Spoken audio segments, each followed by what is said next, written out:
Hola, bienvenidos, gracias por acompañarnos, qué bueno que juntos escribamos una página de este diario, que juntos aprendamos, crezcamos y adoptemos esta información para nuestra vida. En este momento no te gustan tus resultados, no te gusta la vida que estás experimentando, tienes que hacer algo para cambiarla y tienes que tomar decisiones. Eso solamente está en tus manos. Nadie puede tomar la decisión por ti. Hoy está con nosotros esta bella mujer, Paola Hartman, psicóloga y una mujer que ha verificado toda la información. No solamente la tiene como teoría, sino que ella la practica en su vida y eso es lo que más me gusta. Paola hoy nos va a hablar y nos va a dar una guía práctica de cómo hacer de las crisis un momento donde se pueda reflexionar, también se puedan vivir esos momentos porque hay que darse permiso de llorar, de sentir, de patalear, como decimos en Colombia, y de aceptar que es la realidad y no se puede cambiar. Cómo a partir de la crisis creamos una mejor vida, mejores momentos, cómo creamos otra realidad y cómo vivir la crisis, que esto es importante. Pau, bienvenida siempre a tu casa, me encanta verte, compartir contigo. Gracias siempre. No, gracias a ti, Dianita, gracias por esta invitación. Siempre es bueno volver a casa. Además, hablar de estos temas que a las dos nos gustan, que las dos practicamos y de los cuales aprendemos todos los días. La crisis se presenta en cualquier momento de nuestra vida. Ahorita nos estábamos riendo las dos porque empezamos a hablar de muchas cosas que han sucedido durante este año y yo le decía, yo tenía planeadas muchas cosas y es como que una ola me revolcó y salí, que qué pasó aquí, y así es la vida, cuando menos piensas te pasan cosas, tienes experiencias, tienes situaciones que te hacen sentir dolor, que te hacen sentir triste, que te cambian la perspectiva de las cosas y los planes que tenías, pero hay que seguir, hay que aceptar la realidad y hacer muchas cosas para que vivas con eso y vivas bien. Sí, yo siempre me he dado cuenta que cuando nosotros hablamos de temas como la crisis, siempre evitamos la crisis. Entonces, en alguna medida empezamos a pensar que deberíamos con cosas como actitud positiva simplemente no vivirla.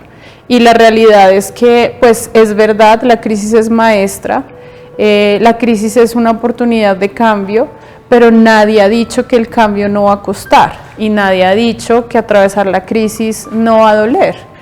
Entonces yo siempre pregunto por qué yo veo con tanto romanticismo el resultado de la crisis sin comprometerme a atravesar en la crisis y darme cuenta de varias cosas. Y a mí lo que me gustaría hacer el día de hoy es claves prácticas para atravesar una crisis, no tanto romanticismo, no tanto gaseoso, sino acciones específicas que podemos tener en cuenta para vivir la crisis y atravesarla. Si tú tienes herramientas, con seguridad vives esas crisis, entre comillas lo voy a poner, de una mejor manera.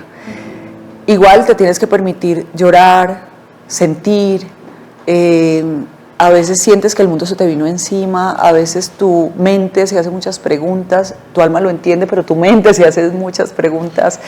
A veces peleas contra la vida y finalmente pelear contra la vida es desgastarse.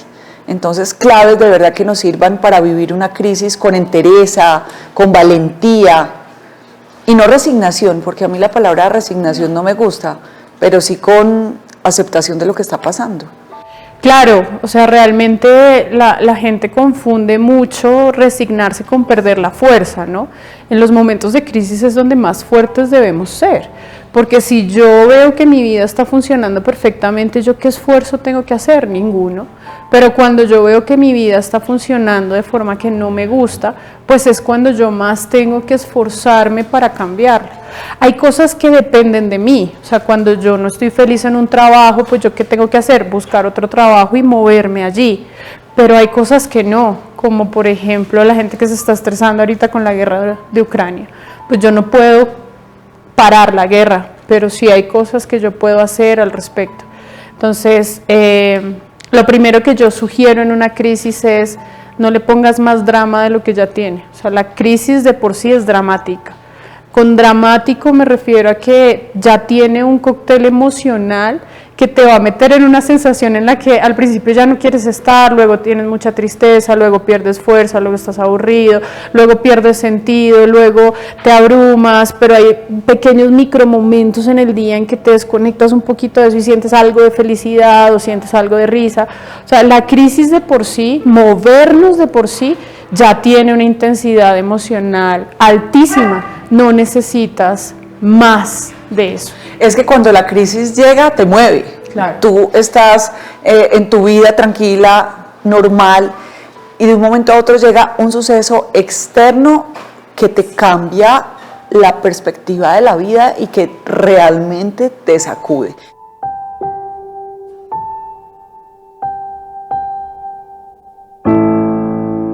Vamos a hacerlo de una manera muy práctica. ¿Qué hacer cuando te pasa algo que no estás esperando? Que es que nunca pasa lo que uno está esperando, o pocas veces pasa lo que uno está esperando. Pues lo primero es, hay que asumirlo tal cual es, ¿sí? Tal cual es, pasa una cosa, hay una situación que está pasando y yo hago conciencia de lo que está pasando y de cómo yo me estoy sintiendo, ¿sí? Ahí en ese momento uno para un segundo, porque la gente asume que como estamos en crisis ya hay que solucionar, ya tengo que solucionar eso, y hay momentos en donde ciertas crisis nos están pidiendo no movilizarnos sino parar. O sea, hay momentos en donde tienes que movilizarte y cambiar, sí, pero hay otros momentos en donde lo que tienes que hacer es sentarte, respirar profundo, llorar un rato, llamar a esa persona que extrañas, tomar una decisión trascendente y esperar a que algo pase, y eso también es válido, no necesariamente tenemos que hacer siempre. Lo que sigue después de eso es que realmente te veas como protagonista de la crisis, pero de una forma diferente. No es lo mismo que yo me vea como protagonista de la crisis, como la persona que tiene en su poder las decisiones para hacer los cambios, a que yo me vea como protagonista de la crisis, como protagonista de una telenovela, en donde todo lo malo me pasa a mí, todo me tiene que pasar a mí, todas las personas me quieren hacer daño a mí, esto me pasa porque a mí todo me sale mal. Ojo con esas creencias, ¿no? Es distinto que yo diga, ok, esto me está pasando a mí. O sea, yo soy la persona que tiene que accionar algo. No, esto me está pasando a mí porque todos los demás hacen que esto me pase a mí definitivamente. Y ahí empiezas a buscar culpables en otros, y culpas a otras personas, y culpas al clima, y culpas al político, y entonces tu vida es un absoluto caos por los otros. Exacto. Pero entonces la víctima, y ser víctima es más fácil. Claro, porque cuando yo soy víctima yo no hago nada, yo simplemente espero que las cosas pasen. Hay momentos en que, cuando hablamos de, pues hay cosas que pasan en la vida que no puedo controlar, pues eso podría presuponer que en algún lapso de la historia yo voy a ser víctima, ¿no? Yo soy víctima de cierta situación que pasa, que es ajena a mí, pero yo nunca pierdo completamente la autonomía y la decisión para hacer las cosas. Hay momentos en donde yo tengo que pararme, sacudirme y decidir. Si vivo en un país en donde todo es corrupción y soy víctima de los políticos, ¿qué voy a hacer al respecto? Entonces empiezo a planear y a planificar a dónde podría irme. Y entonces la gente, cuando tú hablas así, dice, sí, pero como si fuera fácil. Sí es fácil. Es fácil si hay un plan de acción, pero si yo me quedo en ese rol de víctima y solamente me fijo en mi mundo interno caótico, pues va a ser para mí muy difícil pensar en un plan de acción. Hay mucha gente, por ejemplo, con estos 2 años de pandemia, que resurgió en la pandemia, y hay mucha gente que creó negocios muy rentables en la pandemia. Entonces, ¿deberíamos presuponer que la pandemia ha sido mala para todos? No. De pronto, para los que cambiaron el plan, no fue mala.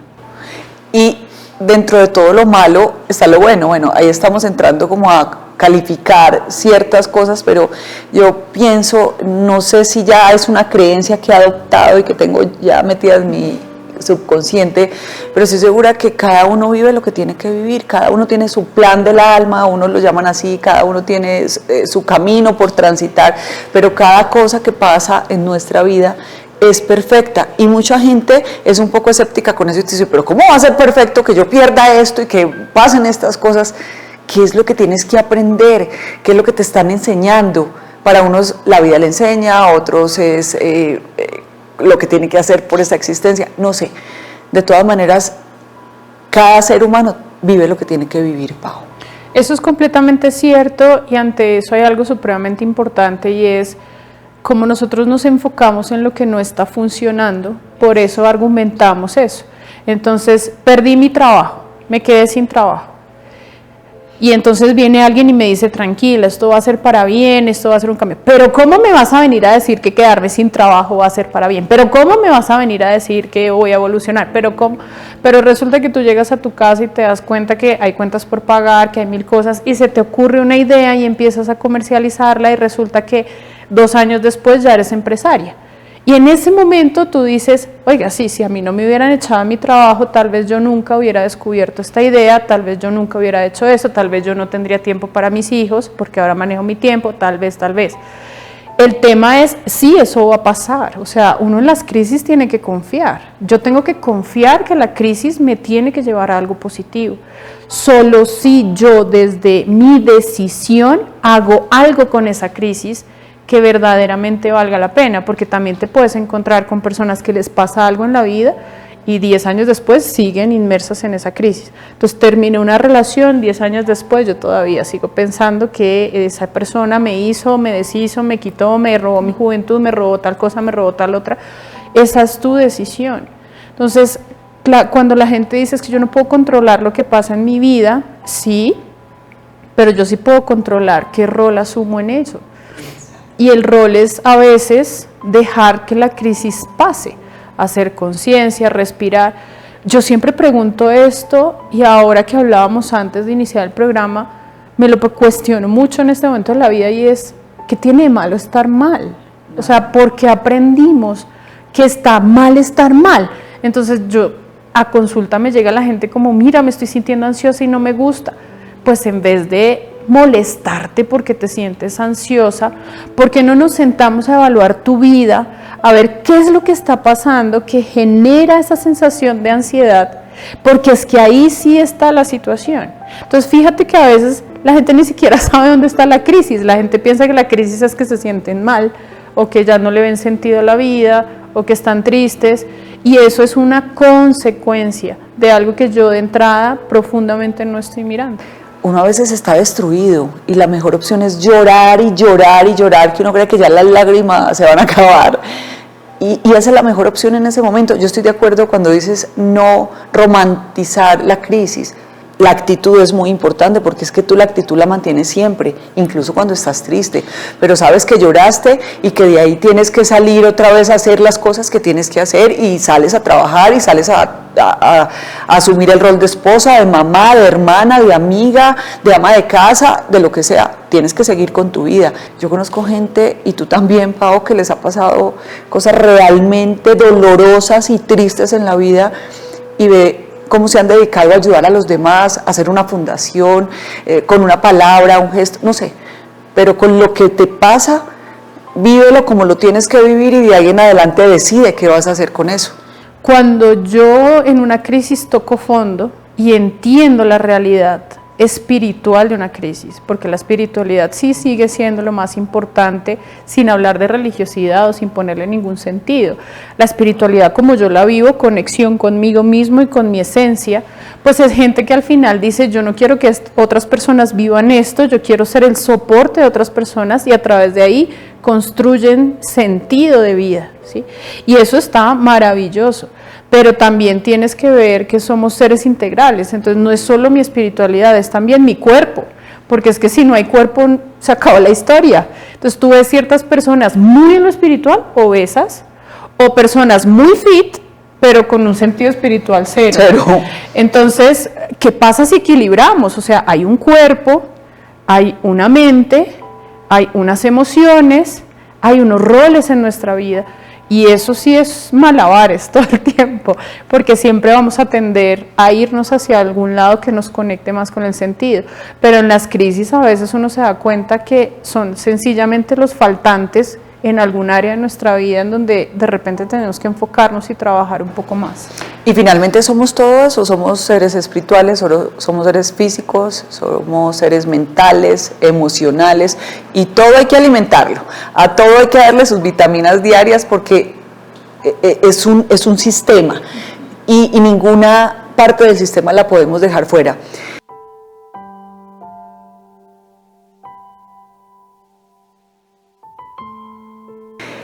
El cerebro es muy cómodo, tú lo sabes.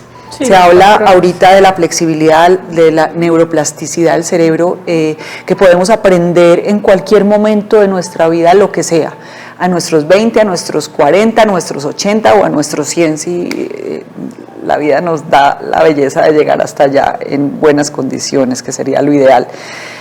Pero cuando entras en una crisis, para el cerebro lo más fácil es ponerse triste, porque eso es lo que nos han enseñado, triste, llore y quédese sumido en la depresión. La depresión es una enfermedad, pero lo vamos a poner aquí entre comillas, en esos momentos donde vemos todo gris. ¿Cómo hacer, cómo manejar nuestro cerebro para salir de esos estados y para cambiar el estado emocional cuando estamos en un momento que realmente nos sentimos devastados? Listo. 3 acciones contundentes y específicas para ponernos así claves. Lo primero, piensa, si la persona que tienes enfrente, que más amas en el mundo, está triste, ¿tú qué haces? Tú la abrazas, tú le traes algo, tú estás ahí, tú la escuchas, tú la reconfortas, tú tratas de mostrarle que no está sola. Bueno, eso es lo que vamos a hacer con nosotros. Entonces, estás en una crisis horrorosa, te cuesta mucho trabajo encontrar tranquilidad, fácil, día un pasito a la vez. Entonces, todos los días de ese plan grande que tienes, proponte una cosita, una acción, porque acuérdate, cuando yo estoy en crisis y estoy triste y estoy mal, no tengo la misma energía que tengo siempre para hacer las cosas, y cuando uno no tiene la misma energía, pues es que necesita bajarle un poquito a la intensidad, pero no, uno se para y tiene que hacer, y tengo que hacer ejercicio, y tengo que hacer esto, no, o sea, si yo hoy no puedo, pues está bien no poder. Entonces me paro, me reconforto a mí mismo y me permito una cosita a la vez, Para las personas que tienen temas de ansiedad, esta técnica va a funcionar muy bien. Lo segundo que vamos a hacer es, todos los días haz algo chiquito que a ti te dé felicidad. Si a mí me da felicidad el helado de vainilla, me como un poquito de helado de vainilla. Si a mí me da felicidad llamar por teléfono a un ser querido y hablar con él, pues voy a sacar 5 minutos de mi día y hablo con él. Si a mí me da felicidad hablar con ese amigo del alma, que cuando yo hablo como que siento que me exorcizo y organizo mis ideas, pues hablo con esa persona.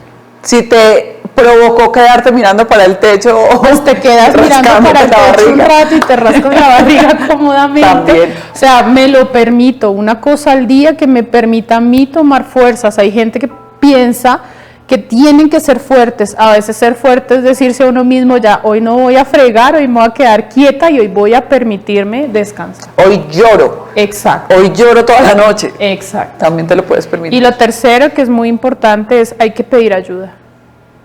Ayuda es cualquier cosa. No siempre solamente acompañarnos de unas lecturas o de unos libros, a veces es hablar con alguien, a veces es incluso ir a terapia. Yo siempre he pensado que uno debería tener su terapeuta de cabecera, al que simplemente llame cuando uno sienta que la cosa como que se va a poner turbia y listo. Pero a veces nosotros esperamos a que la cosa sea gigante, a que esa crisis nos haya llevado a cometer errores en otras áreas de nuestra vida, entonces que no sea solo nuestra vida de pareja, sino nuestra vida laboral, nuestra vida con nuestros hijos, nuestra vida financiera, y ahí sí uno dice, ¡ay!, como que toqué fondo y me toca pedir ayuda. Hay momentos en que simplemente el que tú tengas la capacidad de hablar con alguien es pedir ayuda. Desmitifiquemos el tema de trabajar en nosotros mismos. Esto no es gaseoso, esto es real. Uno va a controles médicos, pues también tiene que tener un espacio desde donde uno se sienta realmente congruente para conectar con ayuda. Hay que pedir ayuda. A veces uno la necesita. Y en las crisis más. Me acuerdo en estos días una frase de Tony Robbins donde decía, hasta los más grandes necesitamos, claro, necesitamos ayuda. Siempre, claro. Además de todo, porque no todo el mundo tiene tus mismas herramientas, la gente tiene diferentes herramientas que las tuyas y esas también te pueden servir a ti. Si a otras personas le han servido, a ti también te pueden servir. Por eso es tan chévere escuchar diferentes puntos de vista. Este es uno de los objetivos del diario. Y acá vienen personas como Pao y como todos los invitados que ustedes ven y miren que todos hablamos de lo mismo. Todo tiene un común denominador que es el amor, el servicio. Cada uno lo explica en un envase diferente y lo entrega en un empaque diferente, porque a ti te sirven más las herramientas de Nico y a mí me sirven más las herramientas de Pao. O sea, cada uno elige qué es lo que quiere. Cuando estamos en estos momentos de crisis, sentimos que la vida se nos viene abajo. ¿Cómo ayudarle a nuestra mente, a nuestro cerebro y a nuestro cuerpo? Y les enseñamos que esto es un momento normal, esto es un momento normal de la existencia del ser humano y que esto también pasará. Cuando yo siento una emoción, yo no puedo controlar la emoción, eso es cierto. O sea, la emoción llega a mí y se expresa. Y todas las emociones conectan con una serie de pensamientos. Entonces, cuando uno está alegre y feliz, se pone activo. Voy a hacer esto, voy a cambiar esto, voy. Mil cosas para hacer. Cuando estoy triste, pues tal vez no. Cuando estoy ansioso, pues todo lo que anticipo es catastrófico y supremamente adverso, ¿no? Entonces yo también tengo que entender que muchos de los pensamientos que se conectan son resultado de la emoción. Y lo que tengo que hacer, la gente lo que hace es voy a controlar esto que siento. No, simplemente lo que tengo que hacer es bajar la intensidad emocional. Y eso no se logra con la cabeza. Actitud positiva, pensar diferente, no, se logra con el cuerpo. La emoción se manifiesta en el cuerpo. Entonces lo que yo tengo que hacer, que hoy en día mucha gente lo dice, pero yo creo que muy poca gente lo aplica como es viene la emoción, o sea, estoy en el momento, viene la emoción, entonces yo lo que hago es paro, respiro realmente, trato de bajar al mínimo la intensidad emocional, sin ir en contra de la emoción, simplemente bajarla, y luego reviso esos pensamientos, pero los reviso con perspectiva. Es que a mí todo me sale mal. ¿Segura? Ayer fuiste a hacer mercado, ¿y pudiste hacer mercado? Sí. ¿Y pudiste manejar tu carro? Sí. ¿Y pudiste pagar el mercado? Sí. Ah, ok, no todo te sale mal. Las cosas que quisieras, o eso específico en lo que te estás enfocando, te salió mal. Ah, ok, eso es diferente. Es que los seres humanos tenemos una crisis y creemos, sí, y ya pensamos que de ahí no vamos a salir, y todo lo hemos vivido. Uno a veces, como el ejemplo que siempre pongo, piensa que la pared está aquí y que detrás de esa pared no hay nada, y detrás de esa pared hay un mundo infinito, lleno de cosas. Pao, muchas gracias. Como siempre nos das unas píldoras divinas para la vida y nos enseñas bastante. Gracias siempre por estar acá. Anita. Siempre es un placer estar acá. Es tu casa, como te lo dije ahora. Besos para todos y recuerden que ser feliz es una decisión. ¿Tú crees que ser feliz es una decisión? Totalmente. Así es, ¿cierto que sí? Y es un trabajo diario. Es una decisión de trabajo y constancia. Es una decisión. Desde que abro los ojitos por la mañana, hoy decido que será un gran día, pese a lo que esté pasando y permitiéndose lo que te tengas que permitir.